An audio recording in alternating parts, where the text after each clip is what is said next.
Golden diamonds, Eramallur, Vadathala. സാങ്കേതിക വിദ്യാമാറ്റങ്ങൾ ഉൾക്കൊണ്ട് മുന്നേറുന്ന വ്യവസായങ്ങൾക്ക് ഏറ്റവും അനുയോജ്യമായ സംസ്ഥാനമായി കേരളം മാറിയെന്ന് ധനമന്ത്രി KN ബാലഗോപാൽ. സാങ്കേതിക വിദ്യാമാറ്റങ്ങൾ ഉൾക്കൊണ്ട് മുന്നേറുന്ന വ്യവസായങ്ങൾക്ക് ഏറ്റവും അനുയോജ്യമായ സംസ്ഥാനമായി കേരളം മാറിയെന്ന് ധനമന്ത്രി KN Balagopal.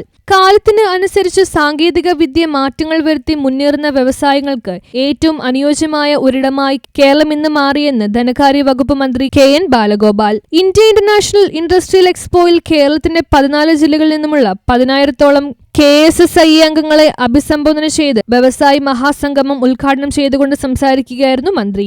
India international industrial എക്സ്പോയുടെ 3ാം പതിപ്പ് 2028 ജനുവരി 21 മുതൽ 23 വരെ കൊച്ചിയിൽ നടക്കുമെന്ന് സമാപന സമ്മേളനത്തിൽ പ്രഖ്യാപിച്ചു. കേരളത്തിലെ വ്യവസായത്തോടുള്ള മനോഭാവവും വ്യവസായികളുടെ മനോഭാവവും വർഷം തോറും കൂടുതൽ മെച്ചപ്പെട്ട് വന്നുകൊണ്ടിരിക്കുകയാണ്. വ്യവസായികൾക്ക് വേണ്ടിയുള്ള സോഷ്യൽ സെക്യൂരിറ്റിക്ക് ആവശ്യമായ പിന്തുണ സർക്കാരിൽ നിന്ന് ഉണ്ടാകുമെന്നും അതിനുവേണ്ട എല്ലാ പ്രവർത്തനങ്ങളും ചെയ്യണമെന്നും മന്ത്രി കൂട്ടിച്ചേർത്തു.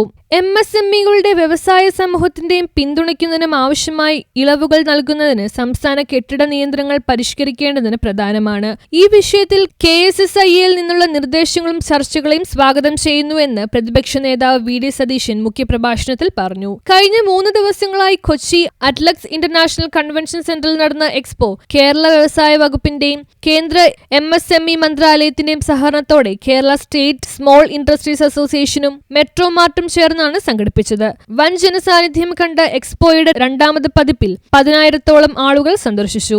KSSIE സോഷ്യൽ സെക്യൂരിറ്റിയുടെ ഭാഗമായി വ്യവസായം നടത്തി മരണമടഞ്ഞ അന്നമ്മ കുര്യന്റെ ഭർത്താവ് VJ കുര്യന് 10 ലക്ഷം രൂപയുടെ ചെക്കും ചടങ്ങിൽ കൈമാറി. ദക്ഷിണേന്ത്യയിലെ തന്നെ ഏറ്റവും വലിയ അന്താരാഷ്ട്ര വ്യവസായ പ്രദർശനമായി അംഗീകരിക്കപ്പെട്ട എക്സ്പോയിൽ 500-ഓളം സ്റ്റാളുകളിലായി 9,000-ഓളം ഉൽപ്പന്നങ്ങൾ പരിചയപ്പെടുത്തി. News bureau, Kochi.